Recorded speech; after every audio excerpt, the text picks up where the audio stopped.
Mislim, na vse. Ja, na vse, ker je bilo v kontekstu tega tudi povedano, da če ne bo nobenih konstruktivnih predlogov, ni več pogajanj. Mi smo posredovali, stališča ta so grajena na dosedanjih predlogih, in tako da kakšnih presenečenj ni, tudi glede enotnosti ali ja ali ne, ampak je bil poziv k dodatnem pogajanjih. In jaz, ker vidim možnosti, da tudi če se začne razprava o pogojih, o starostnih pogojih, če se zaščitijo težka delovna mesta, pa tisti, da pridemo do določene rešitve in to je tisto, kar daje upanje meni seveda, to se moja ocena. Sprejeli tudi njihove zahteve, ki jih bomo tudi podrobno proučili in na nje dali odgovor. Prav tako bomo v nekaj dneh sklicali posebno skupino ekonomsko-socialnega sveta, ki bo na te zahteve tudi poskušala najti odgovore in bomo videli, koliko se te zahteve in odgovori potem skladajo z že obstoječimi načrti za novi pokojninski zakon SPIZ-2, ki jih še zmerom lahko o tem ustrezno prilagodimo. Seveda, če pa bomo ugotovili, da nimamo kakšnih novih idej, potem bomo seveda ostali pri predlogu, kakršen je, vendar verjamem, da lahko vsaka skupna aktivnost, skupen napor da še zmerom kakšen dober rezultat. Sicer bi rad posebej poudaril, da je vprašanje posebnega poklicnega zavarovanja vse skozi bilo deležno naše pozornosti pri sprejemanju, oblikovanju zakona o pokojninskem in invalidskem zavarovanju SPIZ-2 in da mu zaradi tega tudi namenjamo posebno poglavje in predlagamo seveda tudi sindikatom posebne rešitve s tem v zvezi. Predno jih navedem, bi poudaril to, da za vse zaposlene v posameznih poklicih, kjer je delo posebej obremenjujoče, težko, kjer so prisotne tako zvane benefikacije, ki smo jih poznali tudi v preteklosti, ni edini izhod iz tega poklica, potem, ko nekdo več tega dela ne more upravljati, zgolj in samo upokojitev. Prvo, na kar je treba opozoriti, je, da je praksa v razvitih državah opozorila na to, tudi glede na demografske spremembe, da je treba za vse te poklice iskati izhod v smislu prekvalifikacij in prehoda na druga delovna mesta, seveda takrat, ko se ugotovi, da posameznik nima pogojev za to, da bi se lahko invalidsko upokojil. Se pravi, ima določene delovne zmožnosti, ki mu dajajo vse kvalifikacije, vse možnosti za to, da se poprime tudi drugega dela. Mi to vprašanje posebej urejamo dodatno zdaj že v predloženem zakonu, ki je v Državnem zboru o urejanju trga dela, kjer bomo posebno pozornost namenili preventivnemu delovanju v okviru politike zaposlovanja, namenjenemu tistim delavcem, ki so pred tem, da morajo zapustiti svoja delovna mesta iz tega ali onega razloga, bodisi da bo šlo za presežke v prihodnje, bodisi da bomo soočeni z dejstvom, da posamezniki zaradi poklicnih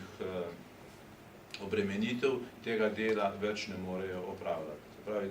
ključno bi v prihodnje moralo biti in tudi bo pri nas ravno delo v smeri omogočanja posameznikom, da nadaljujejo delo drugje, na drugih poklicih, da se preusmerjajo, prekvalificirajo. Seveda pa ohranjamo tudi možnost dodatnega obveznega poklicnega zavarovanja na tistih delovnih mestih, ki so kot taka opredeljena. Ta delovna mesta naj bi tudi v prihodnje posebej pregledali in tudi prečistili, tako da bi zares ponovno prišli do ugotovitve, katera delovna mesta so tista, ki zdravje, sposobnosti posameznika nadpovprečno obremenjujejo in je potem takšno zavarovanje na takih delovnih mestih tudi obvezno. No, tukaj nov pokojninski zakon predvideva to, da se lahko, tako kot doslej, posameznik posluži tega dodatnega pokojninskega poklicnega zavarovanja, takrat, kadar izpolni skupaj z dodano delovno dobo 40 let moški in 38 let ženske, vendar specificira, za razliko od sedanjega zakona, pogoje, pod katerim lahko to možnost uresniči. Uresničijo lahko takrat, kadar so sredstva na njegovem osebnem računu dovoljna, da mu lahko v tistem času tudi zagotovimo vsaj najnižjo pokojninsko osnovo, ki danes znaša 544 evrov. To je garancija za to, da nekdo, ki preneha delati predno izpolni minimalne pogoje oziroma pogoje za predčasno upokojitev, pridobi pokojnino, ki mu zagotavlja potem tudi dostojna sredstva za to, da lahko, dokler ne izpolni pogoje za upokojitev, se tudi upokoji. Drugo posebno določilo, ki je pomembno, pa je to, da ko izpolni pogoje za predčasno upokojitev, je upravičen do pokojnine brez odbitkov pri tej starosti, pravi 58 oziroma 60 let, če je bil v to posebno poklicno pokojninsko zavarovanje vključen vsaj 16 oziroma 15 let. Tako da v tem smislu